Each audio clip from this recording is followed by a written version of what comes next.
राजस्थान राज्य शैक्षिक अनुसंधान एवं प्रशिक्षण परिषद उदयपुर द्वारा आयोजित होने वाली एग्जाम है आपकी कक्षा 5 की। एग्जाम का नाम क्या है? प्राथमिक शिक्षा अधिगम स्तर मूल्यांकन। यह आपकी एग्जाम का नाम है। आपको पता होना चाहिए कि आपके एग्जाम का नाम क्या है। प्राथमिक शिक्षा अधिगम स्तर मूल्यांकन एग्जाम। आपका मॉडल प्रश्न पेपर हम हल कर रहे हैं। बड़े ही सटीक आंसर आप तक पहुंचाने का प्रयास करेंगे। विषय कौन सा है? पर्यावरण अध्ययन। समय क्या होगा? 2 घंटे 30 मिनट। पूर्णांक क्या होंगे? 80 नंबर का 80 मार्क्स का पेपर है। सबसे पहले आपको इस प्रकार से कॉपी मिलेगी और उसमें आपको सबसे पहले क्या लिखने हैं? रो नंबर और किस में? अंकों में। फिर आपको लिखने हैं शब्दों में। दिनांक लिखनी है। कुछ निर्देश होंगे आपके लिए कि विद्यार्थी सबसे पहले क्या लिखें? नामांक लिखें। सभी प्रश्न करने अनिवार्य हैं। सभी प्रश्न आपको करने होंगे। प्रश्नों का अंक भार उनके सामने अंकित है। प्रश्नों का उत्तर उसी प्रश्न पत्र में, जो प्रश्न पत्र आपको मिलेगा उसी में लिखने का। जो खाली स्थान छोड़ा हुआ है उसी में आपको उत्तर लिखने। प्रश्न पत्र के किसी भी भाग को न फाड़े और न ही आपको मोड़ना है, नहीं उसको अलग करना है। इस प्रकार से आपके प्रश्न होंगे। अवलोकन व दर्ज करना, ये प्रश्न कितने आएंगे? 8 नंबर के आएंगे। संप्रेक्षण यानी अभिव्यक्ति और चर्चा वाले विषय के जो प्रश्न होंगे वो होंगे 12 नंबर के। वर्गीकरण वाले होंगे 11 नंबर के। व्याख्या वाले होंगे वो होंगे 17 नंबर के। प्रश्न करना, प्रश्न हैं जिनके उत्तर आपको देने हैं वो होंगे 9 नंबर के। प्रयोग करना ये होंगे 12 नंबर के। न्याय और समता के प्रति सरकार क्या का जो रोल है, क्या सरोकार है, उससे संबंधित प्रश्न होंगे 4। एक दूसरे के कार्यों का सम्मान और गुणों की प्रशंसा करना ये होंगे आपके 7 नंबर के। टोटल 80 नंबर का आपका प्रश्न पेपर आएगा। सबसे पहला प्रश्न है अवलोकन और दर्ज करने से संबंधित। और पहला प्रश्न आपसे पूछा गया है वो क्या है? निम्न दिए गए, जो ये चित्र दिया गया है, तो दिए गए चित्र को देखकर बताएं कि आलू के अंदर से क्या निकला हुआ है। ये जो आलू के अंदर से निकला हुआ दिखा रहे हैं आपको, ये क्या है? जड़ है, तना है, पत्ती है या फूल है? क्या है ये? तो ये आलू का क्या कहलाता है? तना कहलाता है। तो यहाँ हम कोष्टक में क्या भरेंगे? जो आंसर अपना सही है उसको भरेंगे। अब आपको नीचे देखना चित्रों में दिए गए खाद्य श्रृंखला को, ये जो खाद्य श्रृंखला है इसको कौन खा रहा है? खरगोश। खरगोश को कौन खा रहा है? और फिर अंत में शेर है खाद्य श्रृंखला का। तो पौधा, खरगोश, लोमड़ी, इनमें से कोई नहीं। क्या बताना है उत्तर में? खाद्य श्रृंखला के चित्र को देखकर बताएं कि शेर अपने भोजन के लिए किस पर निर्भर है। शेर किसका भोजन कर रहा है? यहाँ देखकर बताएं। तो शेर किसका भोजन कर रहा है? लोमड़ी का। तो यहाँ क्या भरेंगे? स। दिए गए चित्र को देखकर नीचे लिखे प्रश्नों के उत्तर देने। चित्र देखना आपको ध्यान से। ये जो चित्र दिया हुआ है इसको ध्यान से देखें। दिया गया चित्र किस पक्षी का है? तो कौन सा पक्षी है? तोता। उड़ने के लिए इसके शरीर पर कौन से अंग पाए जाते हैं? क्या है इसके? पक्षी है वो किससे उड़ता है? पंखों से उड़ता है। पंख होते हैं, ये पंख है। आपने इस पक्षी को कहाँ कहाँ देखा है? आपके आसपास क्या ये पक्षी है? और है तो आपने कहाँ कहाँ देखा है? घर में, बाग में, बगीचे में। बाग बगीचे में भी इसको देखते हैं, पेड़ की कोटर में भी देखते हैं। राजस्थान के मानचित्र में निम्न स्थानों या जिलों को अंकित करना है। ये जिले हैं। गुलाबी नगरी किसको कहते हैं? जयपुर को। वस्त्र नगरी किसको कहते हैं? भीलवाड़ा को। जोधपुर। अब सबसे पहले गुलाबी नगरी भरेंगे हम मानचित्र में। तो गुलाबी नगरी के लिए जयपुर, और जयपुर को कहाँ भरेंगे? ये जयपुर है राजस्थान का। फिर भरेंगे वस्त्र नगरी। वस्त्र नगरी कौन है? भीलवाड़ा। तो ये भीलवाड़ा है। और फिर आपको भरना जोधपुर। तो ये हो गया जोधपुर।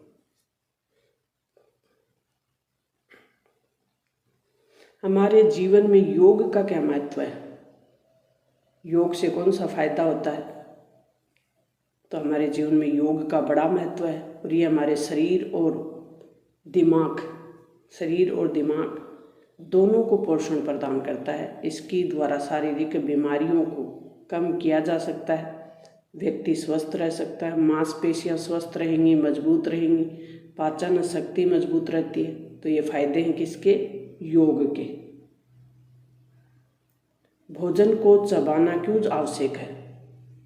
हमने सुना है ना, भोजन को खूब चबाना चाहिए। तो भोजन को चबाना क्यों जरूरी है? सीधा ही नहीं निगलना चाहिए, भोजन को चबाना चाहिए। तो क्यों आवश्यक है?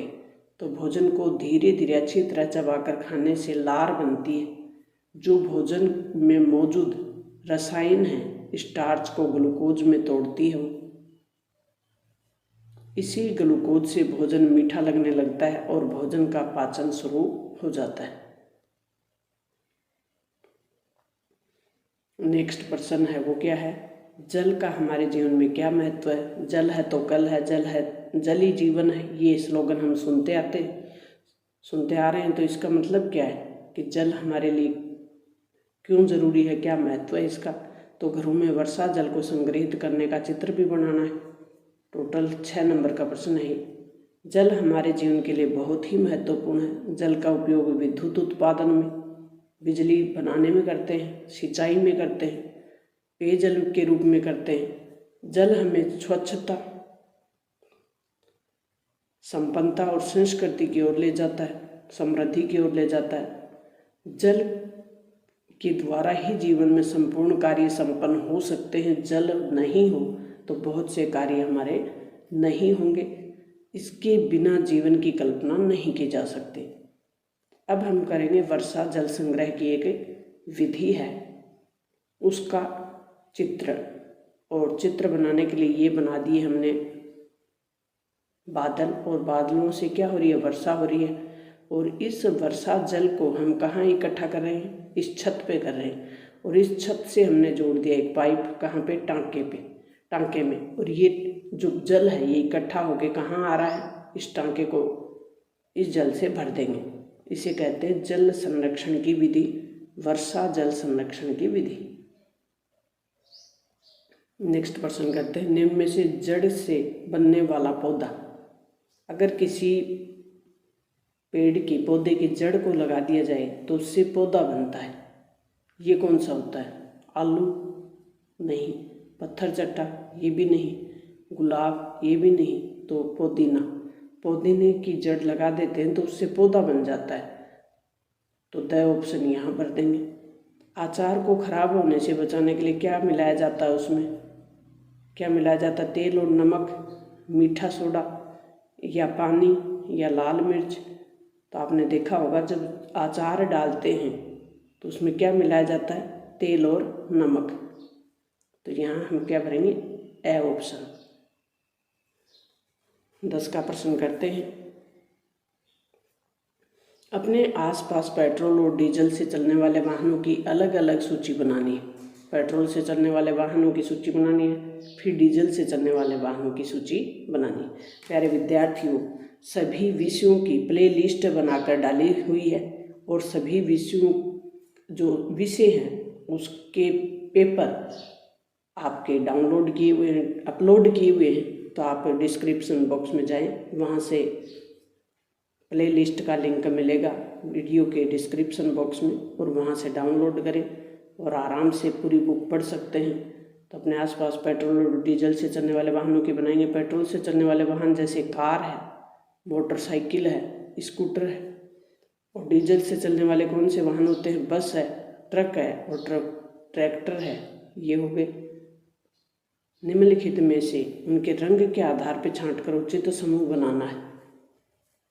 तो सफ़ेद रंग का कॉलम बनाएंगे, एक पीले रंग का कॉलम बनाएंगे, एक बनाएंगे हरे रंग का। तो आंवला कैसा होता है? आंवला पीले रंग का होता है।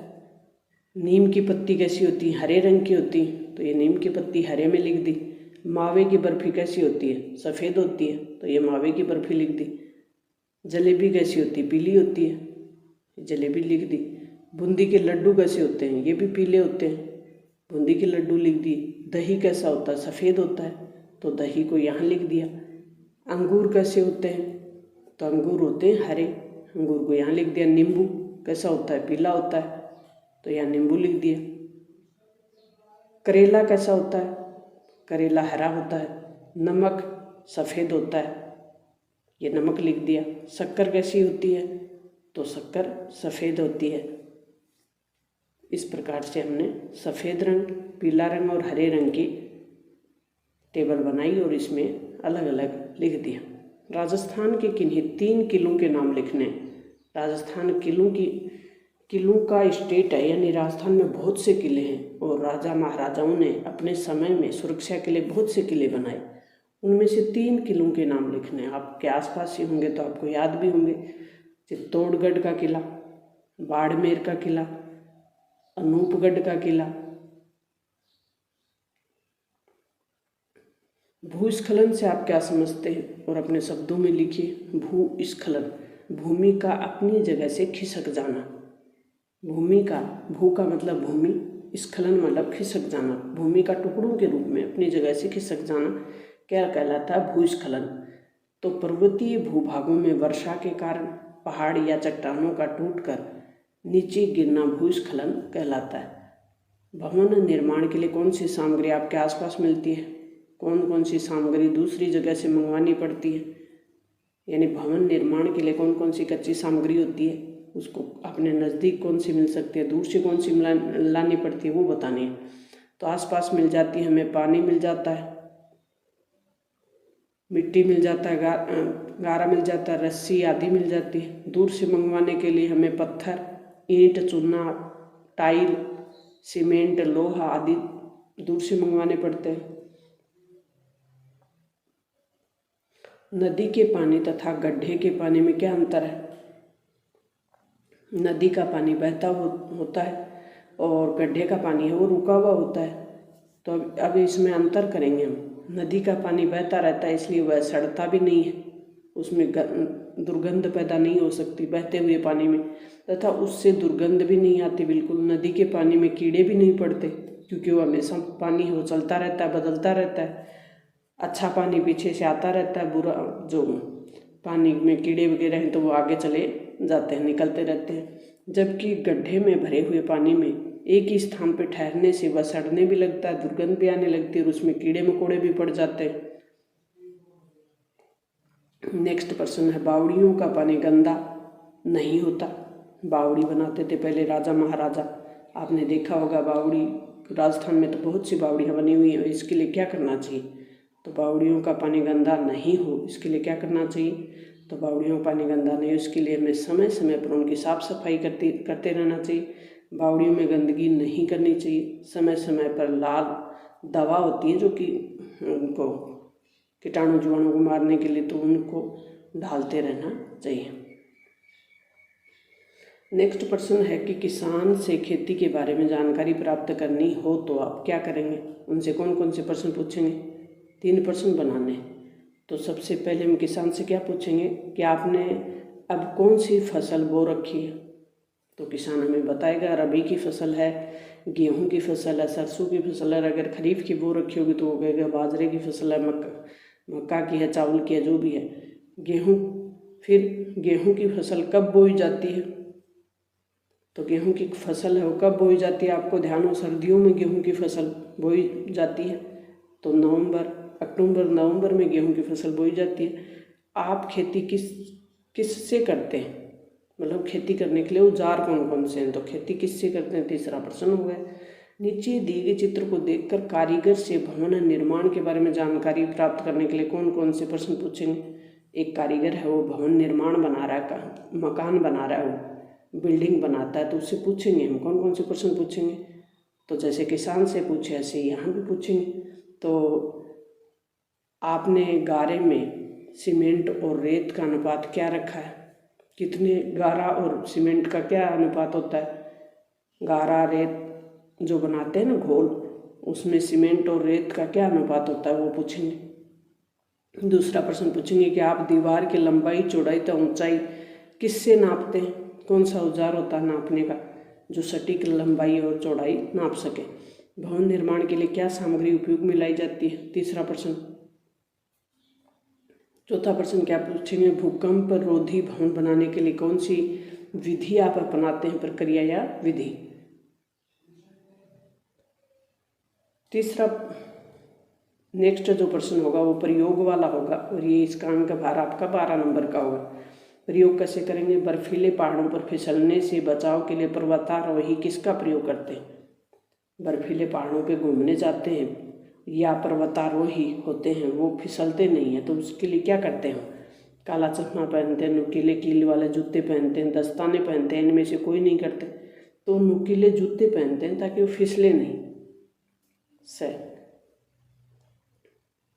नेक्स्ट प्रश्न है कि चौराहे पे लगी ट्रैफिक लाइट होती है कि उसके 3 रंगों में से हमें क्या संकेत मिलते हैं?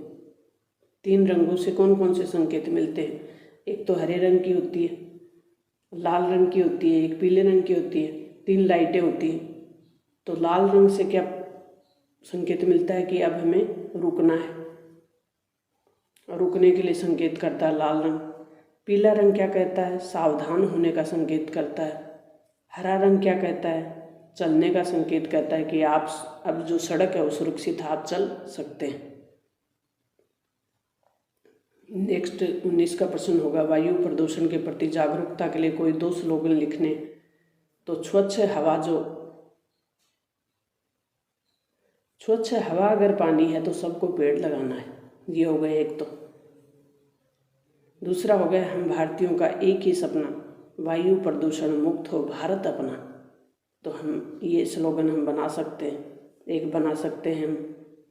हाँ, ये वायु प्रदूषण के लिए हो गए। पेड़ ज़्यादा लगाएंगे तो ऑक्सीजन बनी रहेगी, कार्बन डाइऑक्साइड पेड़ लेते हैं और ऑक्सीजन देते हैं। तो अगर हमें स्वच्छ हवा चाहिए तो हमें ज़्यादा से ज़्यादा पेड़ लगाने। हाँ, भारतीय का नारा है कि और सपना है कि वायु प्रदूषण मुक्त भारत बनाना है। 2 स्लोगन हो गए। नेक्स्ट प्रश्न है कि आपका चयन पर्वतारोहण के लिए किया गया है, आप इसके लिए कौन सी पूर्व तैयारी करेंगे? योजना बनाकर लिखिए। पर्वतारोही के रूप में जाने के लिए आप कौन कौन सी सामग्री लेंगे, कौन सी तैयारी करेंगे? तो हम पर्वतारोही के जो आवश्यक सामग्री होती है, जैसे विशेष प्रकार की ड्रेस भी होती है, दस्ताने भी होते हैं, घड़ी, नुकीले जूते, कील वाले जूते, सूखा भोजन, रस्सी, हथौड़ा, कील, टॉर्च आदि जुटाएंगे। और साथ ही कुछ दिनों पहले से ही अपने ब्लड प्रेशर आदि की जांच कराएंगे। पैदल चलने का अभ्यास करेंगे। पर्वतारोहियों से संबंधित अन्य आवश्यक जो भी जानकारी है वो भी जुटाएंगे। न्याय और समता के प्रति सरोकार से संबंधित प्रश्न होंगे और इनका अंक भार होगा 4। कार चलाते समय किन बातों का ध्यान रखा जाना चाहिए? सीट बेल्ट बांधना चाहिए, शराब पीकर गाड़ी नहीं चलानी चाहिए, ये भी सही है। गलत दिशा में ओवरटेक नहीं करना चाहिए, ये भी सही है। तो उपयुक्त सभी हैं वो सही है और यहाँ हम भर देंगे द ऑप्शन। किसका प्रश्न है कि पहाड़ों पर बढ़ते कचरे को रोकने के लिए, पहाड़ों पर भी कचरा बढ़ रहा है, उसको रोकने के लिए आप क्या प्रयास करेंगे और इसके लिए कार्य योजना क्या बनाएंगे?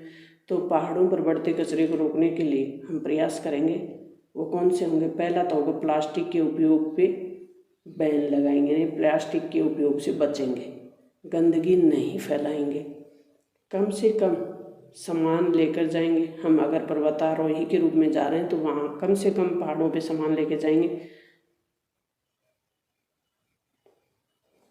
जो भी खाने की चीज़ें हैं उनकी जो पैकिंग है शीघ्र नष्ट होने वाले कागज़ में ही होनी चाहिए, न में ही करके लेके जाएंगे, ताकि वहाँ जो प्लास्टिक होगा वो यूँ नहीं कि वो शीघ्र नष्ट न हो, उससे गंदगी फैलती है। जन जागरूकता भी पैदा करेंगे, लोगों को भी जागरूक करेंगे। हम खुद तो करेंगे, साथ ही लोगों को भी मोटिवेट करेंगे कि वो भी इस काम को करें।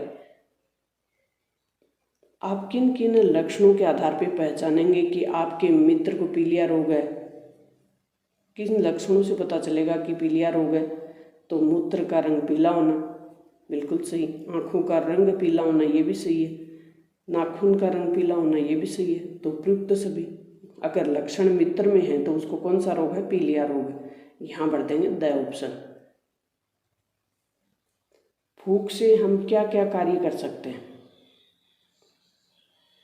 तो फूंक से यानी जब हम फूंक मारते हैं तो कौन कौन से कार्य में उसको यूज कर सकते हैं? तो गुब्बारा फुला सकते हैं, फूंक मारकर हम सीटी बजा सकते हैं, चीज़ों को ठंडा कर सकते हैं, जैसे गर्म दूध हो, गर्म चाय हो तो उसको हम फूंक मार मार कर ठंडा करते हैं, तो चीज़ों को ठंडा कर सकते हैं, चीज़ों को नरम कर सकते हैं, कुछ साफ भी कर सकते हैं, फूंक मारकर हम कचरे को भी साफ कर सकते हैं। हमारे गली मोहल्ले साफ रहे इसके लिए हम क्या कर सकते हैं? हमारे गली मोहल्ले को साफ रखने के लिए हम क्या सावधानी रख सकते हैं, कौन से कार्य कर सकते हैं? तो गली मोहल्ले को साफ रखने के लिए हमें वहाँ रहने वाले सभी लोगों को स्वच्छता के बारे में बताना होगा। पहली बात तो जिससे भी अपने कचरे हैं वो कूड़ेदान में ही निश्चित जगह पे ही डालें। साथ ही सभी को गली मोहल्ले में सफाई करनी चाहिए, ये भी समझाएंगे। तो प्यारे विद्यार्थियों, ये हमने पर्यावरण अध्ययन का अपना जो एक पेपर होगा उसका पूरा मॉडल पेपर हल कर लिया है। इससे पहले आपको बता दिया कि यहाँ प्ले लिस्ट बनाकर अलग अलग टॉपिक डाले हुए हैं और आपकी पूरी जो 1 वीक जो ये अपनी डेस्क वर्क होती है उसका पूरा पेपर आप सभी पेपर आपके डाले हुए हैं और सभी विषयों के पेपर डाले हुए हैं। तो मिलते हैं नेक्स्ट और महत्वपूर्ण पेपर के साथ, मॉडल पेपर के साथ। तब तक थैंक्स, ऑल द बेस्ट।